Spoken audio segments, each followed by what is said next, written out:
Iniciar registrando aqui, né, a presença do mestre Dengo e a proximidade do dia de Zumbi, né, o dia da consciência negra, dia 20 de novembro, um dia que resgata não apenas a memória do Zumbi, mas a luta de vários e várias brasileiros e brasileiras, negros e negras, que lutam por justiça, por igualdade, por melhores condições de vida, em várias faces, né?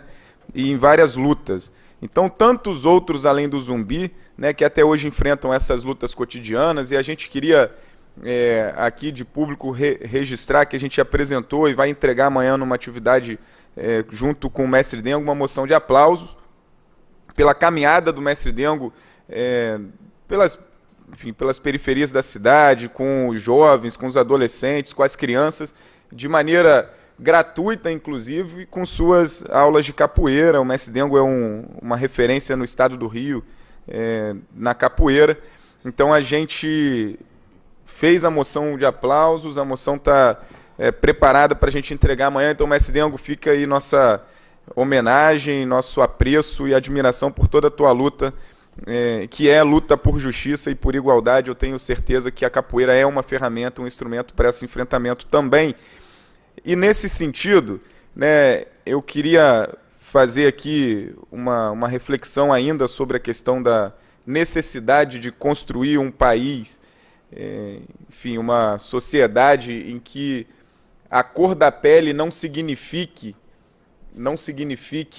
a diferença e fundamental dos direitos, da garantia dos direitos básicos. Só repassando aqui alguns debates que a gente já fez, né, aqui e retomo, né, por exemplo, a população negra, ela é predominante, ela é maioria nas periferias, nas favelas, nas áreas em que a sociedade, os moradores, os cidadãos ficam vulneráveis. Então, eles são maioria nas favelas, são maioria nas cadeias, a população carcerária é maioria negra no Brasil, é a maioria dos assassinados nas guerras que a gente vive cotidianas, né? E, em contrapartida, é a minoria nas universidades, é a minoria nos espaços de decisão, nos parlamentos, nos governos, nos executivos, nos judiciários, né, apesar do Joaquim Barbosa.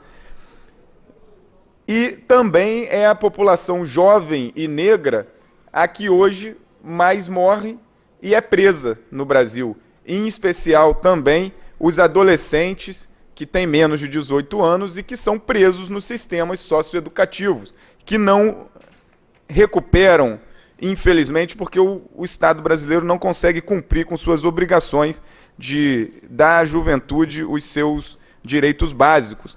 E aí fica novamente um registro aqui da importância que é o governo municipal entender a necessidade de dialogar com franqueza e com condições de qualidade com a juventude, e aí o Conselho de Juventude é uma ferramenta para isso. Então eu queria aqui fazer uma avaliação, presidente e demais vereadores e público, sobre o cenário político colocado, né? A gente está ouvindo aí muita coisa, alguns fatos novos foram criados aí de ontem para cá. Fui surpreendido, inclusive, com um convite do chamado, denominado bloco de oposição, né? E eu acho que é importante a gente usar desses espaços para fazer as análises que precisam ser feitas no cenário, né? E, primeiro, o bloco me surpreendeu porque foi construído e não me foi comunicado. Eu fui convidado publicamente, para mim foi uma provocação. Para mim foi uma provocação, né? Os dois vereadores em especial que me convidaram. Eu queria dizer o que eu penso do cenário, né? Eu acho que a gente está vivendo em Macaé um momento de transição democrática. A gente está vivendo uma transição democrática. Já disse isso aqui, repito, e a gente continua fazendo essa avaliação. E transição não significa que tudo vai ser do jeito que a gente quer. Mas também, eu acho que a gente precisa fazer, na análise que a gente faz de todo o cenário político colocado, e no diálogo com a sociedade, né, uma diferenciação muito clara, né, porque não dá para avaliar a árvore e não olhar a floresta. Porque a gente está olhando, o que estão tentando fazer é olhar a árvore e não olhar a floresta.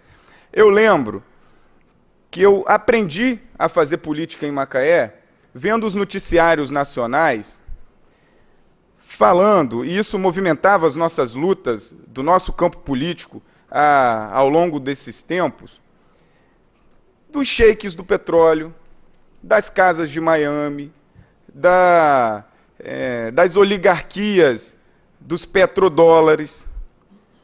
Então, se a gente olhar a floresta, a gente não pode se negar de avaliar os últimos 20, 25 anos do processo político de Macaé, né? E aí, olhando a floresta e deixando de olhar a árvore, né, eu acho que não tem autoridade política para me cobrar posição quem fortaleceu esses grupos, os sheiks do petróleo, os donos dos petrodólares, que era dito nas redes nacionais, né, os que venderam a cidade como Eldorado e incharam a máquina 3 vezes nos últimos 10 anos.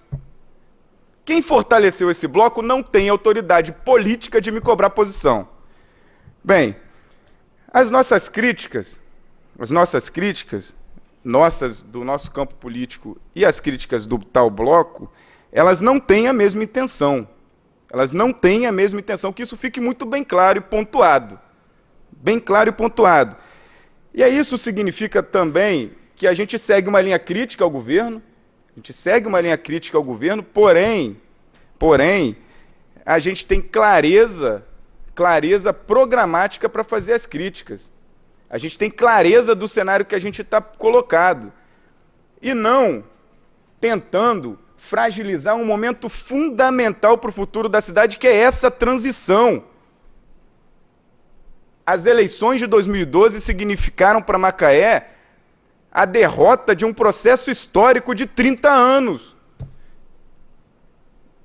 E esse processo histórico, ele ainda nos deixa consequências graves, que o governo tem errado muito em lidar. E essas críticas a gente aponta. E aí, é importante reafirmar aqui também, as pautas do nosso mandato não estão sendo atendidas pelo governo. E isso significa, inclusive, que eu não faço parte da bancada do governo. E isso tem sido claro e transparente. E faço aqui algumas cobranças. O Conselho Municipal de Juventude, a celeridade nas reformas das escolas, que a gente tem feito inúmeras cobranças e isso não tem dado conta de acontecer. O portal da transparência, que desde o início do governo a gente cobra aqui que seja reformulado, seja mais popular, com mais fácil linguagem para a população acessar, e não foi feito. Enfim, se a gente for listar, são inúmeras. Inúmeras as críticas, as cobranças, os não atendimentos do governo quanto ao nosso mandato e ao nosso campo político. Não participo do governo. Eu não participo do governo. O nosso grupo participou do governo e percebeu que as divergências nos levam a tomar outros caminhos. Porém, é bom apontar aqui essas divergências também, né, que são divergências tanto ao executivo quanto ao legislativo. E isso vale a pena reafirmar. Eu não tenho nem cargos no governo do executivo e nem no governo do legislativo, que é a mesa diretora. O único que não tem cargo nem lá e nem cá sou eu. Então, minhas críticas ao executivo, eu reafirmo aqui, são quanto ao centralismo, que é um governo centralizador, a morosidade nos processos, nos procedimentos, que tem atravancado a máquina, a falta de diálogo, e dou exemplo para as situações da falta do diálogo, a situação do Porto. O governo não teve a disposição de convidar os movimentos ambientais, ao menos para conversar. Bom, as alianças equivocadas, que a gente tem denunciado isso constantemente, as concessões frente às pressões tanto da indústria do petróleo, quanto o mercado da construção civil e o empresariado, que muitas das vezes sobrepõe o interesse e o objetivo que sempre foi a disputa e a luta por uma cidade com qualidade de vida, com sustentabilidade. O decreto 93, que reafirma uma posição autoritária do governo. Então, essas críticas a gente tem feito, faz, vai manter. Portanto, as críticas ao governo, elas não me condicionam a compor um campo de oposição, um bloco de oposição que não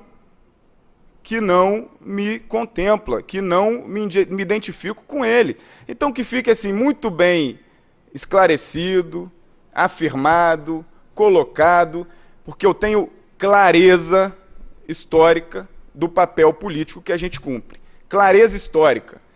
E não me venham com esse tipo de provocação, dizendo que agora o outro caminho é com quem apoiou os tempos obscuros da política recente da cidade. Não dá, não dá. Então, não contem comigo para esse tipo de avaliação que só olha a árvore e não olha a floresta. Eu prefiro que a gente entenda que a floresta é o nosso grande desafio. A saída não está no retorno aos tempos sombrios. E isso eu não abro mão, e por isso eu estou aqui deixando bem pontuada a minha posição, para a gente não ter mais dúvidas e não haja qualquer tentativa de distorção e de desdobramento equivocado. Bem, era isso, presidente. Muito obrigado.